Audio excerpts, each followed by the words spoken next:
Well, buddy, we must have liked it the first time so much. And the fact that we have little to none interaction out of my freaking home that we had to do this again. It's the Ruckus. Yes. The video quarantine version of the Ruckus. Shane Melling, Gabe Buddy, yes. How are you, my friend? I'm doing okay. Easter. So I feel it's weird on a holiday because how many Easters have you spent just you, your wife, and your two kids? Oh, never. Yeah. Never, ever, ever. Even here, we don't have family here, but a lot of times either Vanessa's parents will come down or we'll spend it with, somewhat friends, whatever. You're doing Easter with like people. It's kind of strange. We spent Easter dinner. My brother cooked a brisket. And obviously, for those of you that have never seen or eaten a brisket, they're freaking huge. They're like 3 footballs put together. So he cooks this brisket, cuts it into thirds or fourths, and he takes a quarter. Danny, my brother, takes a quarter. Joey, my brother, takes a quarter. And I took a quarter. So we feasted on brisket today, which was fabulous. But Katie and I found ourselves sitting at the table talking about stories of when, Easter was and is one of the biggest holidays of my family. And some of the greatest memories were just going to Employees Park at CPS with my mom and my dad and my grandparents and my aunts and uncles and having this big Mexican Easter fiesta. It was great. Yeah. It's funny. We cooked like tenderloin. I reduced balsamic vinegar and put it on my, what did I make? Brussels sprouts. Vanessa made homemade bread. We had scalloped potatoes. We went all out today for 3 of us. You know what's funny is that the way you said that, if people don't know who you are, they're going to think you're the most pretentious person ever. I made this balsamic vinegar and that was my first time ever doing it. Over Brussels sprouts, and oh my God, the aroma in the house was it was very, awesome. very Paula Deen-ish. It was fantastic. It was amazing. It was more like Iron Chef America. That's how I felt. I felt like an Iron Chef. Yes. Well, if those of you out there that don't know Shane, he is one of the most humble, nice, non-balsamic vinegar eating sons of bitches I have ever met in my entire life. Yeah, I don't usually use balsamic vinegar in anything. I follow the recipes. That's what I do. I look for a recipe online and I just follow it exactly. Yeah. Yeah, I don't care. All I heard was recipe and I stopped listening to you completely. Let me ask you a question. Today was supposed to be the 4th round of the Masters, right? Today was supposed to be, Master Sunday. And on Easter Sunday, it's always a double holiday for me. It's like you got Easter, yeah, and Super Bowl Sunday for golf. NASCAR has the Daytona 500. Super Bowl has the Super Bowl, NBA Championship at Game 7, the World Series. For me, Super Bowl Sunday for golf was the Masters. Didn't have it this year. They moved the Masters to November, I think, right? Yeah, November. So we're gonna have the Masters. We're gonna have Fiesta. We're gonna have my wife Katie's birthday. Maybe the Masters for Thanksgiving. Maybe. But I got to thinking. Last year, one of the greatest moments in sports when Tiger Woods won the Masters last year. But was that the greatest Masters of all time? My first response is no, it's not. Yeah. And I think it's 86 with Jack Nicklaus. What do you think? It's hard to I don't remember. I was only 7 when that happened, so I didn't watch it live. I was actually today I was watching a little bit of the 4th round on YouTube. So it's kind of fun watching it knowing Jack Nicklaus is about to birdie like 9 of 10 holes and win. It was crazy. I watched it, and that's arguably when I fell in love with golf. I was a sophomore in high school, and I'd liked golf. My uncles really got me into it. My dad played a little bit growing up, but watching that round, watching that putter that Jack Nicklaus was using, that I swear was like the size. It was like the size of this Chevy, man. So I watch it, and 2 comments they make. They talk about the putter and how it's like it's like a blade that's extra long, and then they also talk about how his his vision isn't as good as it used to be. They're like, he probably can't even see the cup right now or something, something along those lines. It was a beautiful moment in sports watching him win that at the age of 46. The closest thing we've seen to that since then was when Tom Watson, I think over the age of 65. 50. He was 65. Almost won the British Open that 1 year. Well, do you remember? Okay, so in '96, so 10 years later, Jack actually made a run at it again. He was in contention in the fourth round at the age of 56 at the Masters. Wow. I remember watching that. So like for me, I feel like the first ones I really kind of remember. I think I remember a little bit of Nick Faldo winning back to back. But then the first one I really remember that I sat and watched it was when Greg Norman choked it away. God, remember that? Oh my goodness. And you're just like, I can't believe he choked it away in like 8 holes. It was like gone, a six shot leader, whatever it was. But then I would say the one that I always think of first would be Tiger's first win. Okay. Just blew everybody away. Yeah, and if I'm not mistaken, that was his first major. Yeah, 97. Correct? Yeah. Last year's, though, to me. It was awesome. Of all of Tiger's victories, even the one where he took on Rocco Mediate and they went to extra holes, man. I think, yes, last year's Masters win only because it made the comeback official. The greatest comeback in sports history was and is, and it may have always be that Tiger Woods comeback. I mean, the things that he went through personally, professionally, physically, to go through the type of spinal fusion surgery that he had, to not know if he was just going to be able to walk with his kids, to come back and win a major was sensational. And of course, I think he won the Tour Championship tournament the year before. So it was kind of like that, the Masters was the culmination of the greatest golfer of our era and one of the greatest athletes of all time, him in the comeback of all time. It was definitely really fun watching it last year. And you weren't sure he was going to do it, but because he was just kind of hanging around. And then it's like, you get near the end, you're like, he's going to win. He's going to win it. Yeah. It's like, I don't usually cheer. It's funny. I'm not really someone who cheers for like the top guy, but Tiger for golf, I always cheered for Tiger. I thought you were going to say, I'm not normally the guy who cheers for a heathen, but yes. I've cheered for plenty of those. I've cheered for plenty of plenty of heathens. Yeah. It's kind of hard to not be a true sports fan, to not, root for a heathen, everyone. I'm sure you were wanting Dennis Rodman to grab as many rebounds when he was a Bull, right? I would have liked him to make a few more layups, but yeah. Yeah.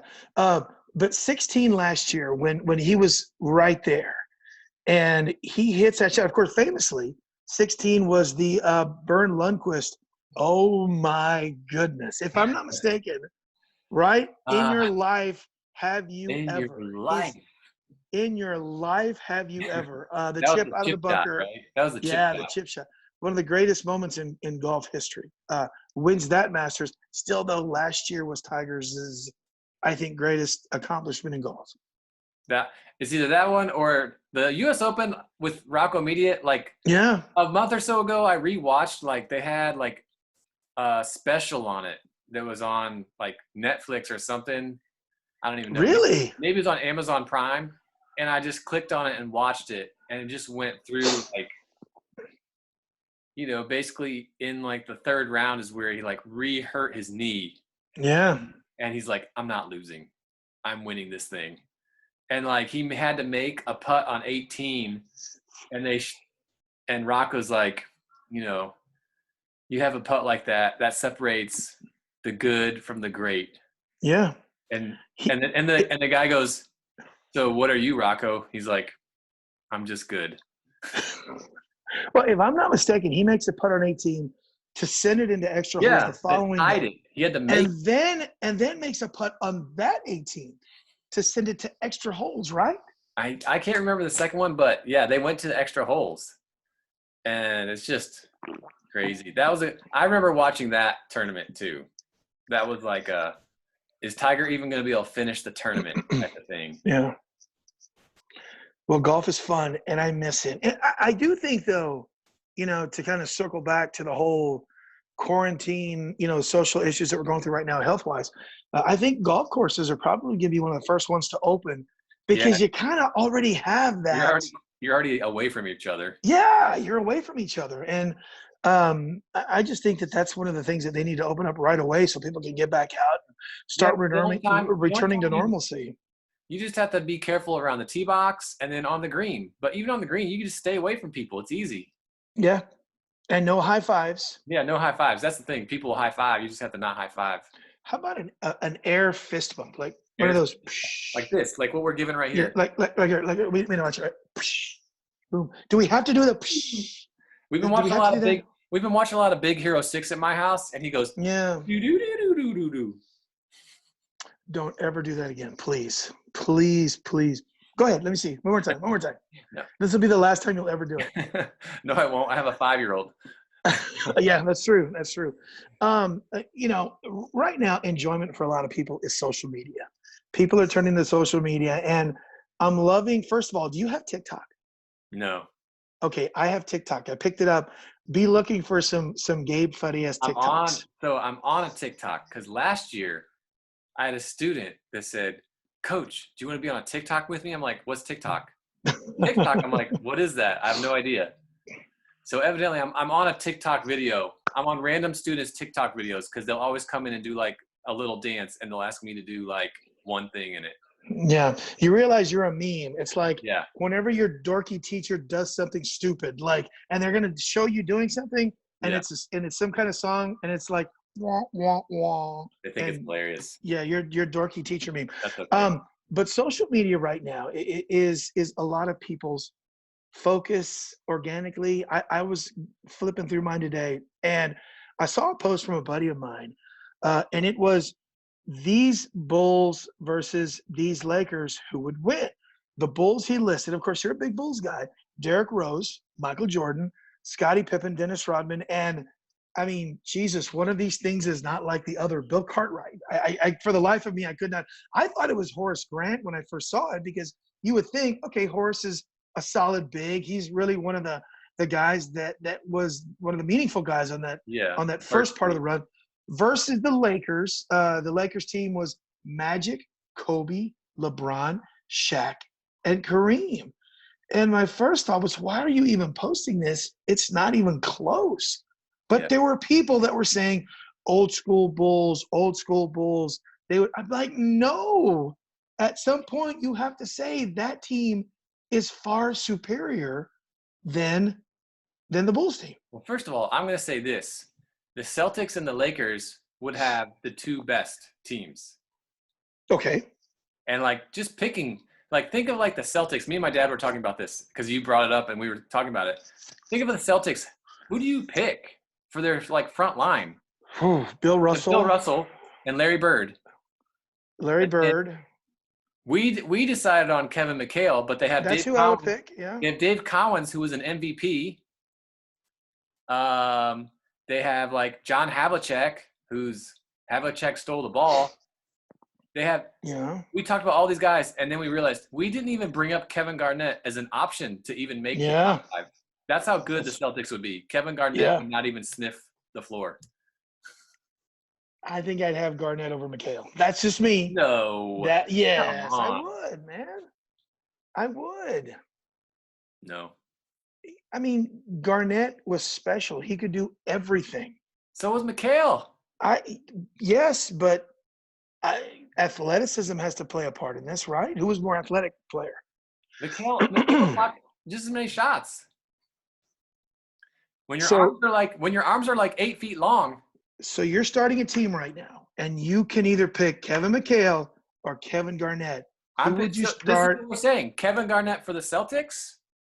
Who would you start a franchise with? I would take a McHale Celtic player than Garnett Celtic player. God. So if you really, he won a championship. He was the best player on that team.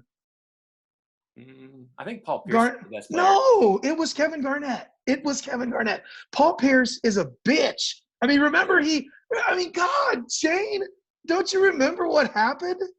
He had a wheelchair. He was really he was in pain. Oh my God. I can't believe I'm having this conversation with We're the talking smartest Kevin man I Garnett know. in his 15th year to like his 18th year. That's what I mean. I don't mean Kevin Garnett from like the time he started in the NBA. I mean as a Celtic. That's the thing. You have to consider that. Can we agree to disagree on this one? Mm. Whoa! Just because I didn't play college basketball, don't be giving me crap. I am a Juilliard trained sportscaster, okay? I mean, that. yes, I was listed as the 4th best sportscaster according to the readers of the Thrifty Nickel. So don't give me shit. Okay? I thought you were going to say don't give me crap. I thought you were going to say the 4th best sportscaster among the Farias brothers. Oh God, yeah, that's about right. I'm the least funny of the 4 of us. But yeah, I mean, again, subjective. I personally think Kevin Garnett would be a more impressive member of that list. But then again, you go back to the whole LeBron. Is LeBron really a Laker? So that's the thing. I wouldn't count LeBron as a Laker because he's been there like a year and a half. And he's much more well known for being either a Cav or a Miami Heat player. So I would throw out LeBron, and you have many, many, many other great Lakers that you could choose from, I feel like. So yeah.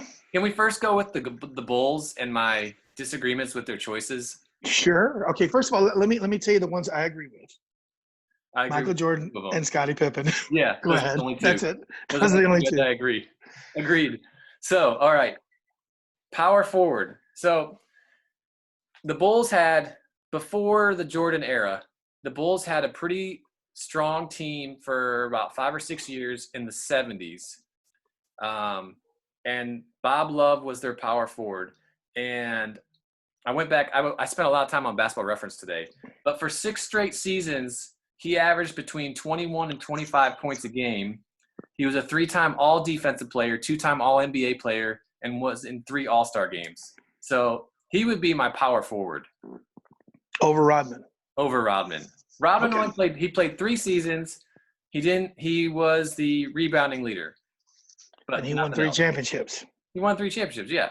Yeah. And then center, I mean, it's not – the Bulls haven't had, like, tons and tons of great centers, but Artis Gilmore played the years of, like, from when he was 27 to, like, 33 with the Bulls. He was an all-star 4 times. He averaged between 18 and 24 points. His first 3 seasons, he averaged 13 rebounds or more with them. And his last 2 years with the Bulls, he shot 67% and 65% from the floor. So who is your point guard? So my point guard, this was the hardest call. So I really did consider Derrick Rose. Yeah, I mean, he was the years that he was in his prime. And I feel like Derrick Rose, incredible. Obviously, if he doesn't get hurt, it's easily Derrick Rose. Yeah. But if you look, so he played 7 seasons. Only 1 season was he actually all NBA, and that was his MVP year, which was awesome. Some of my greatest memories of going to live games was Derrick Rose MVP year. But I think you have to go. Norm Van Lier was on those same teams with Bob Love. He also Jerry Sloan was on those teams. So Norm Van Lier in the 70s. You've never even heard of him. Who? So he was 8-time all defensive, 3 All-Stars. He also made 1 All-NBA team. One year he was the assist champion. So his 7 seasons with the Bulls, he averaged 12 points and 7 assists. Was that when they had like 8 teams in the league? No, that was in the 70s. And he was like the best defensive point guard in the league at the time. So when cocaine was rampant. No, cocaine was a little bit after that. A little bit. Okay. Just want to make cocaine sure. Was like late 70s, early 80s. Do you remember that iconic kind of group photo that they had? It was back. Dr. J was in it. George Gervin was in it. It was a massive group photo of the best players in the league at that time. I can't remember if it was. It looked like half of them were coked they probably out of their minds. It was probably like David Thompson. I don't know, but Bernard King. There was a lot of going on over there, man. There's a lot of nose candy. Yeah. They didn't know it was bad for him. I think it's safe to say, though, that the Bulls do not belong in Lakers, that type. Lakers would be better. you brought up a team that I had no idea. When you said the 76ers, I thought, the 76ers, but I started thinking Iverson, Barkley, Dr. J, Moses Malone, and then a Wilt Chamberlain kicker. So Chamberlain only counts if you go with Philadelphia teams because he played for the Philadelphia Warriors. Oh. And then they moved. But we have a special guest here, by the way. He's wanting to come in and Chachi? say hello. Hey! How's the Look at golf this, swing? Look at this. How's the golf swing, buddy? How's the golf swing? Good. Say it loud. Good. Could you hear that? Okay. Yeah. Okay. He wanted to come in and say hi. The only reason I brought up Philadelphia was because my brother-in-law, huge Philadelphia fan. And so he actually gave me his top 10 players. Oh, God. So his starting five was Mo Cheeks and Iverson at guard. Okay. And Mo Cheeks, not the flashiest guy, but very, very solid pro. Long time. Great defensive player. They won a title with him as their point guard. Went to West Texas A&M. No. Really? Yeah. Mo Cheeks. That's the second most obscure person who's gone to a college. Who do you think the first one is? I think you and I both like that. Just like, wait, what? Most obscure? Most obscure when you look at a sports information book and you think, holy cow, that dude went there? Come on, man. No, you and I talked about this. Which sport? Golf. You're going to get it. It's so easy. Oh. Colin Montgomery, Houston Baptist. Yes, Colin Montgomery went to HBU. Just blew me away. How did that happen? Him and Hakeem Olajuwon went at the same time, I guess. Yeah, maybe Pippen going to Central Arkansas. That's third place. But Pippen grew like 7 inches while he was there. Yeah, it's like David Robinson going to the Navy and starting out as a 6'4" guy and ending as a 7'2", like incredible athlete. Chiseled Adonis. Yeah. Yes. So the rest of his team. Yeah. So Cheeks and Iverson. Then Barkley and Dr. J and Wilt Chamberlain in the center. His second team, Andrew Toney, who was on their championship team in '83, really good shooting guard. Hal Greer, he was the point guard with Wilt's team. He was an All-NBA type player. And then Billy Cunningham, who was in the 60s, another guy that played on that team that went like 68-13. That's the best record for a long time. Moses Malone. And then Dolph Schayes. Dolph Schayes is like from the early. He was like the first great NBA guys in the 40s and 50s. I know the name, yeah. Dolph Schayes was shooting like 2-hand set shots. Different game. He shot his free throws granny style. Let him do his thing. I got to put Moses Malone on that list, though, man. I mean, Moses Malone was a beast. And you did say Charles Barkley, right? Yeah. Please. Barkley's his all-time favorite. So, like, the lineup you wanted to put was no Mo Cheeks and Iverson and put Moses Malone at power forward.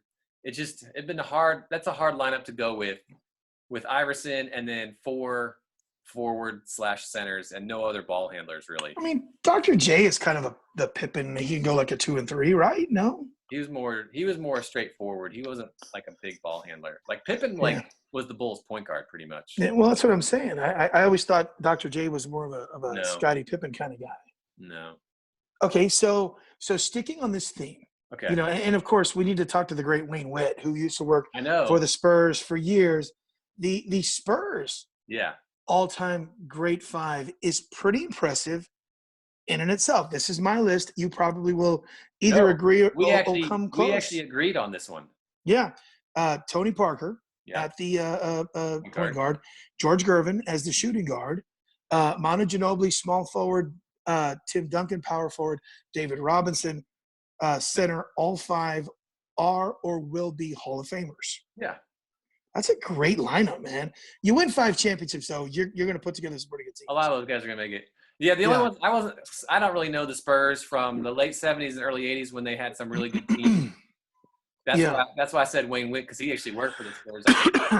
And I know they had some pretty good guards. I don't know if you'd take someone ahead of Manu or not, but that's the only. I feel like that's the only position that maybe you would put someone else in. But I I don't mean, there know what was else there is. there was nobody that was Hall of Fame caliber. Yeah. If you look at, Johnny Moore was a sensational athlete, but his his career got cut short because, if I'm not mistaken, I think he had I almost said menopause. He had meningitis. Yeah, that would that's that's an all-time screw up, right? It's like Yeah. it's like going to get surgery to have a circular incision done on your back, and the surgeon misreads it and gives you a circumcision. You know, but yes, I don't know of anybody who Yeah. those five were clear. Gervin should have won a championship, got close a couple of Yeah. times. Guess who stopped him? Those Lakers teams with Magic and Kareem, the early Lakers teams. Tony Parker, Manu, David Robinson, Tim Duncan, all champions, all Hall of Famers. My dad said the Bulls should claim Gervin because he played his last year. Maybe, yeah. He said, There's we don't want that George Gervin on the team. yeah. That was George Gervin that was on his way to play in Italy for a few years. That was that George Gervin. Yeah. By the way, you're an Italian basketball fan, and you're going to a game, and you see that the team that you're about to play against has George Gervin on it. Dude, how lucky would you be? Now, granted, it wasn't the George Gervin finger roll sitting on blocks of ice, brother, but it was still, I mean, it was Still kind of George cool to Gervin. watch, I would think, yeah. Yeah. He probably still could light it up. I met Artis Gilmore one time. Really? Speaking of other Bull/Spur, it wasn't too long ago. When I was at UIW, we were one of the, sponsors for the San Antonio Sports Hall of Fame. Okay. He went in the year that Oh, yeah. No. I shook his hand. That dude is enormous. It's like shaking hands with a stalk of bananas, wasn't it? Yeah, it's like he's shaking my whole forearm, basically. He's a large man. Very tall. A large dude. Yeah, I mean, honestly, the Lakers, you're right, the Lakers and the Celtics, I think when you come up with those types of all-time teams, those two are in a class of their own. Yeah. Then you have the Bullses, the Spurses, and the 76ers, if you will. Yeah. And like the Pistons would put together a really good team. Yeah. In a couple of different eras, actually. I feel like the teams that have been around for a while, like you're going to have really good players that you can put out there for a starting five. Yeah. Hey, is Dwayne Wade, can he be counted as a Bull? As a Bull? Yeah, I mean, think about that. Putting him in his prime and kicking Derrick Rose off of it. I thought you were saying kicking Michael Jordan off of it. No, probably not going to happen, no. Yeah, but MJ's not one of those guys who can play whatever position he wants, outside of maybe the 5 or the center. So the Lakers one, I had a couple disagreements. Okay. Well, I mentioned to you, I think Wilt Chamberlain, if would go ahead of Shaq. And I know you're going to say he didn't play against good centers, but I looked this up. He played 160 playoff games. 105 of them were against Hall of Fame centers. And in the playoffs, his averages against Bill Russell were 25.7 points and 28 rebounds a game. Shaq is the most dominant player ever. Wilt. Shaq. Wilt is. Shaq. Wilt. Shaq. Wilt. Okay. Who was a better actor? Let's now base it. I never saw Conan the Destroyer or whatever it is. Yes, Conan. I would say Shaq is a better actor. So then he wins. There you go. That's the decision. Okay. Can we do rock, paper, scissors? Can we do a Ruckus, rock, and we'll make the decision, okay? On 3. Wait, is it 1, 2, 3, shoot? 1, 2, 3, boom. Okay, so ready? 1, 2, 3, boom. I can't. Okay, scissors. Let's do it again. Let's do it here because I don't know. It's. Let me stand away. Okay, ready? Go. 1, 2, 3, boom. You're cheating. You're like a split second after me. You're a split second after me. No, you did a rock, and then you saw me do paper, and you opened your fist. Please. I didn't do a rock. I was thinking paper the whole time. Okay, let's both close our eyes. We're doing the honor system here. Okay. My eyes are closed. My eyes are closed. I'm going to say 1, 2, 3, go. And on go, that's when you do it. Ready? Okay. 1, 2, 3, go. You You know, switched. I cheated and I still lost. Oh my God. You would have won if you just left it. I was watching you, saw you do scissors, and I did freaking paper. Oh my God. Oh. Okay. And here was my other disagreement. This one. Okay. So I think you have to take Jerry West ahead of Kobe. Oh. No. I'm sorry. I think you said you would The take logo ahead Jerry of Kobe. West over a guy who won titles on two separate, completely different roster-built teams. When you had a coach who left, came back, rebuilt a team. What? Ask Jerry West that question. Jerry West is humble.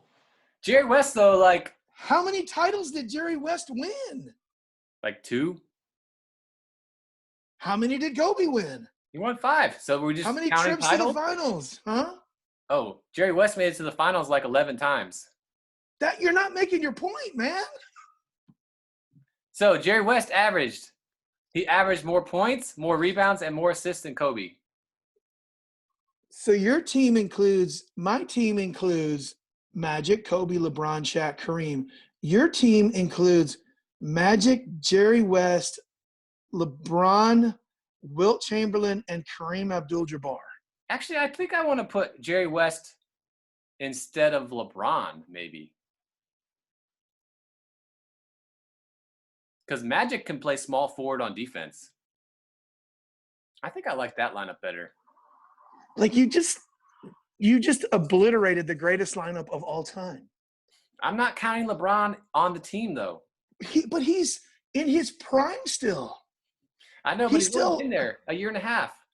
He's in his prime. That's just how I'm rating it. Okay, well, again, imagine me saying this. Let's agree. And I just want to say Jerry West is awesome. I don't disagree. I do not one of the greatest players of all time. Kobe's awesome. I'm not trying. I would slightly lean to Jerry West, slightly over Kobe. Yes. God, I don't see that. That's okay. We're supposed to agree on this. Yeah, I guess so. All right, so we've talked about. Here's the big question: who are your all-time? What's your top 5 for the Grizzlies? Both Gasols, for sure. Shareef Abdur-Rahim, right? Shareef Abdur-Rahim. Both Gasols. You've Conley, got Conley. Zebo. Yes. There you go. There's your 5. Was that 5? Yeah. Oh, what about? No, Vince Carter was a Raptor, not a Vancouver Grizzly. He played 1 year for the Grizzlies, but yeah. Steve Francis. He was drafted by the Grizzlies. I thought he was a Raptor. No, Grizzly. Big Country Reeves, Bryant Reeves. I think okay. So is Ja Morant already on their all-time top 5? Probably, yeah. That's kind of sad. I think that a non-starter for me, you got to be a Hall of Famer to be on these kinds of all-time lists, which tells me that. Well, a lot of these teams wouldn't have guys at 5 different positions that are in Hall of Fame. Well, the Raptors. Let's look at them. Well, they haven't been around long enough for guys to even be available to go to the Hall of Fame. I count Kawhi as being a Raptor. If you want to talk about all-time Raptors, Kawhi's got to be on that list. Okay? Yeah.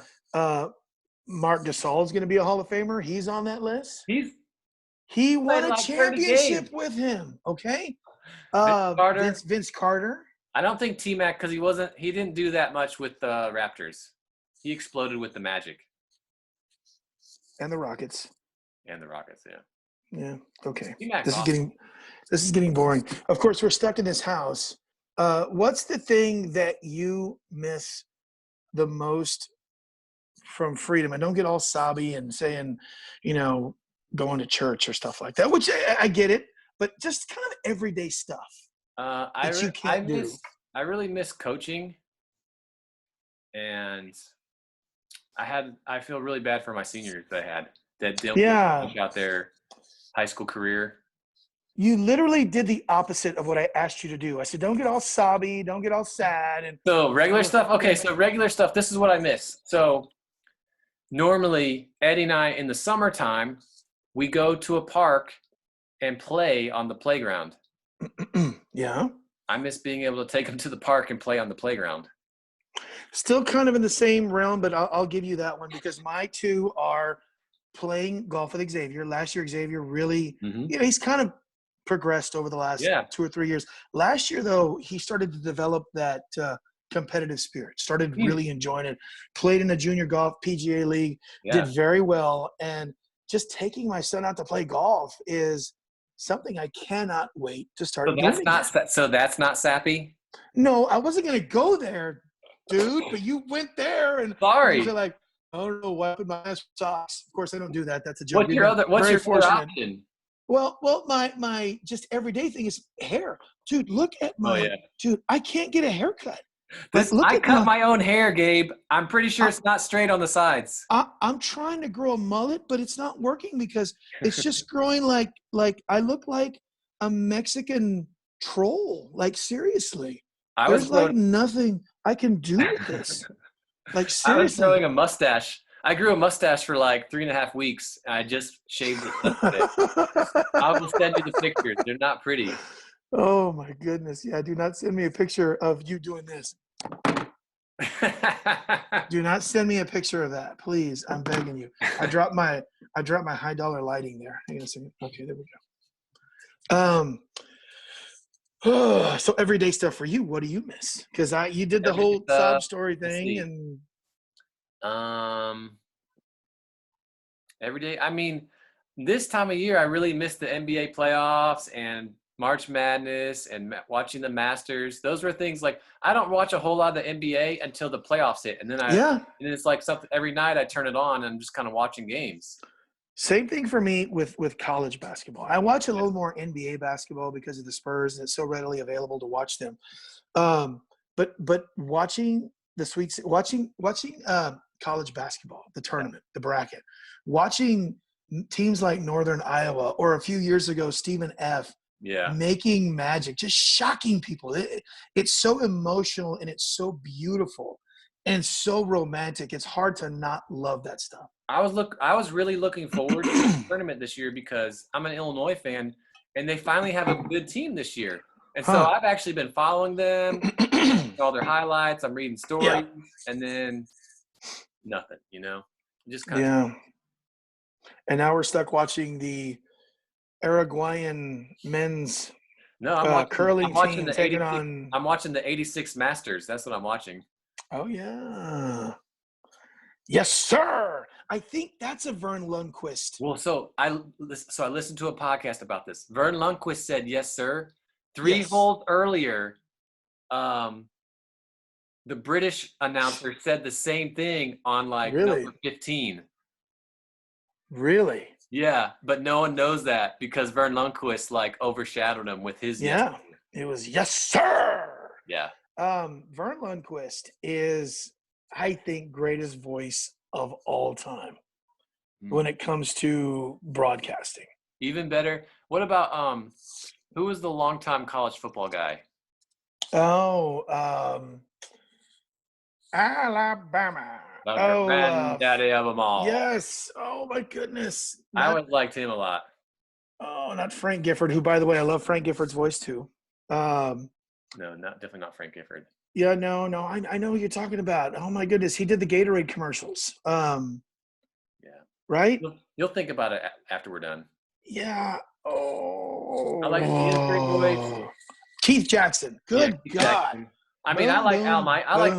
I feel like if Al Michaels is doing the game, I'm in good hands. Yeah. Al Michaels is getting a little long in the tooth, though. He's almost 80. Yeah, he's getting to that point when Pat Summerall was kind of rounding third base, and he was, Pat Summerall too, iconic voice. The thing I love about Pat Summerall and Frank Gifford, those dudes were actually players. Yeah. They were not Juilliard-trained journalists, if you will. Pat Summerall was he was one of the great kickers of his era. Yeah, but he played. Did he just kick or did he did something else? No, he did other stuff too. That's the thing. Kickers back then were they did other things. Yeah. Yeah, Keith Jackson was phenomenal. Yeah. And I like the different guys. I loved Howard Cosell. Yeah. I think the greatest trio of broadcasters at one time, Frank Gifford, Dandy Don, and Howard Cosell doing Monday Night Football. And of course, again, two very subjective. You could like it or love it or hate it. But those three guys, as much as they hated each other, Howard Cosell did not like the fact that a non-journalist was doing play-by-play, just hated it and made it very vocal and very known.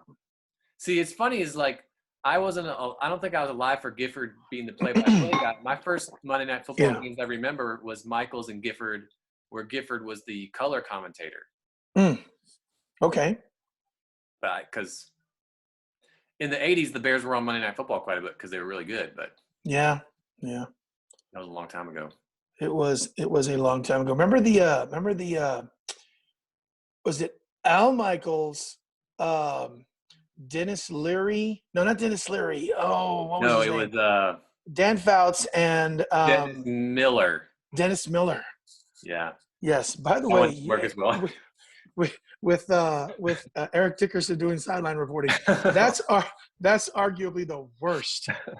Worst. The current Monday night isn't great either. I like Booger. I don't think I don't know why they have him sitting in like the end zone. It's weird. Well, they didn't do that this last year, or did they? I thought that Booger McFarland moved up to the booth with. Last year they had him in the end zone when Jason Witten was that one didn't work very well. Doing a terrible job. Poor guy. Yeah. I think because Tony Romo was so good, they were thinking we'll just grab any Cowboy. And you had Troy Aikman who was doing great. You had Tony Romo, who's the best guy on the planet. Yeah. Doing this, that it would work, and it did not. No. Anyway. You and Sean are much better. Oh, thank you so very much. Sean is the only guy known to ever go, ah! Like when an interception happened. It was great. I do miss those games, though. That was a lot of fun doing those UIW games, that's for sure. Yeah. Well, listen, man, I got to go upstairs. I got to watch, I don't know, my wife is binging True Love. You ever watch True Love? True Love. HBO about polygamy, about I've never watched that. I know what you're talking about, but I never watched it. She has watched that show. My wife is watching Sense and Sensibility right now. Is that the one where they talk like this all the time? Like the British one? Yeah. Yeah, okay. The new one. They re-release it like every 25 years they do a new version of it. I didn't even know it existed. It's not the Winona Ryder version. It's not the Winona Ryder version. No. They need to do one like do that, but set on the streets of Detroit, modern day inner city streets of Detroit. Well, they did one called like Sense and Sensibility and like Vampires or something like that. See, I can't tell if you're lying or not. No, look it up. It's some weird stuff. Someone wrote these books, like these classics, and then they added and zombies or and vampires or and to it. It's called Twilight. Hello. No, it's not. All right. Dude, I got to run. This was fun. Edit it. Make me look good. I'm sorry for coughing.